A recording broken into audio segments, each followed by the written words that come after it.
এই দেখো, আমার বরের সকালবেলায় যখনই বাড়ির থেকে বেরোক না কেন, ওর প্রথম কাজ হলো এই যে এই চাল কুমড়ো গাছটা হয়েছে পাঁচিল বেয়ে, আর এই পাশে একটা কুমড়ো গাছ হয়েছে, ওদেরকে ভালো করে দেখাশোনা করা, দেখে তারপরে সে বাড়ির থেকে বেরোবে। একটা মজার বিষয় হলো, কুমড়ো গাছটা আমাদের এইদিকে হয়েছে, চলে গেছে ওই দিদিদের বাড়িতে, আর চাল কুমড়ো গাছটা ওই দিদিদের বাড়িতে হয়েছে, চলে এসছে আমাদের এইদিকে। যাই হোক, যার যেদিকে ফল হবে তখন সে খাবে। এত কথা বলতে বলতে দেখো, তোমাদেরই জিজ্ঞাসা করা হয়নি, তোমরা সবাই কেমন আছো? আশা করছি ভালো আছো। আমি কিন্তু বেশ ভালোই আছি। আর আজকে একটা মজার বিষয় হলো, আজকে আমার বর দিতে গেছে ছেলেকে, তোমরা দেখতেই পেয়েছো। আমার কিন্তু দিতে যেতে হয়নি। তারপরে আমি ঘরে এসে একটু চা করে নিলাম নিজের জন্য, কারণ আমি চাটা খাই, ওর বাবা খুব একটা চা খায় না। আর তারপর ওর বাবা ছেলেকে দিয়ে চলে গেছিলো একটু চিকেন আনতে আর একটু মাছ আনতে।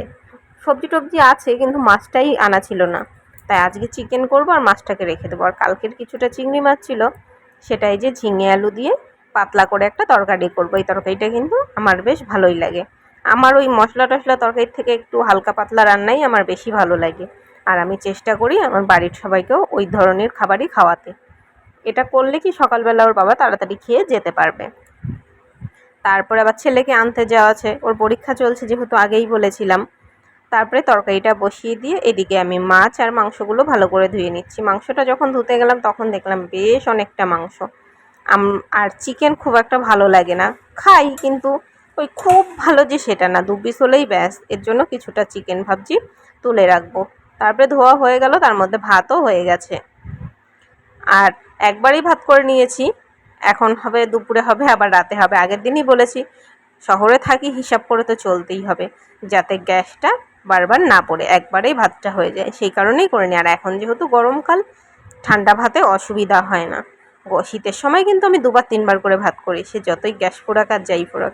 তারপরে মাংস আলাদা করে নিচ্ছি, আর কিছুটা মাংস ভাবছি রেখে দেবো, কারণ এখানে 1 কিলো মাংস আছে, এতটা আমার লাগবে না। সেই জন্য টিফিন বাটিতে ভরলাম, আর মাছও ওইদিকে ভরে রেখেছি। মাছটা আজকে করবো না, কালকে করব।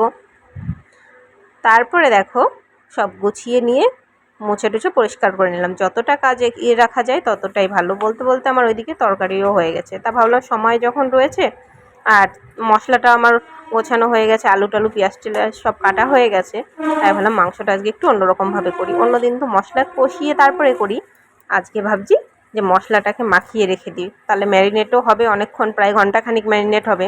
কারণ আমি ছেলেকে আনতে যাব এখন, মোটামুটি 9:45 মতো বেজে গেছে, ছেলের ছুটি 10টা 10-এ। তারপরে দেখো, বর খেয়ে দিয়ে যে বেরিয়ে গেল, আর আমিও পিছন পিছন হাঁটতে হাঁটতে বেরিয়ে গেলাম। আমাদের রাস্তায় কিন্তু দুজনার 2 দিকে, ও একদিকে যাবে আমি একদিকে যাবো, তার জন্য আমি আমার মতো হেঁটে বেরিয়ে গেলাম। এই যে চলে আসলাম স্কুলে। অলরেডি তখন দেখি বাচ্চাদের ছাড়া শুরু হয়ে গেছে, কারণ পরীক্ষা হচ্ছে সবার 5-10 মিনিট আগে পরে। তারপরে ছেলেকে নিয়ে এসে বাকি রান্নাটা কমপ্লিট করলাম, করে ঠাকুরের বাসন ছিল সেগুলোকেই একটু মেজে রাখলাম, কারণ কালকে আমাবতী ছেড়ে যাবে, পুজো দেওয়া যাবে, সেই কারণে আমি এগুলো একটু মেজে ঘষে পরিষ্কার করে রাখলাম। এই দেখো, চিকেন হয়ে গেছে।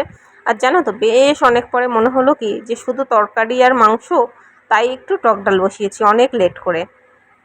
তারপরে বাসনপত্র ধোয়া হয়ে গেছিলো, সেগুলো একটু গুছিয়ে নিচ্ছি। ভিডিওটা আমি আজকে এখানেই শেষ করছি। আবার দেখা হবে অন্য কোনো ভিডিও নিয়ে। যদি ভালো লাগে একটা লাইক করো, কমেন্ট করো, শেয়ার করো। আর তোমরা সবাই ভালো থেকো। টাটা।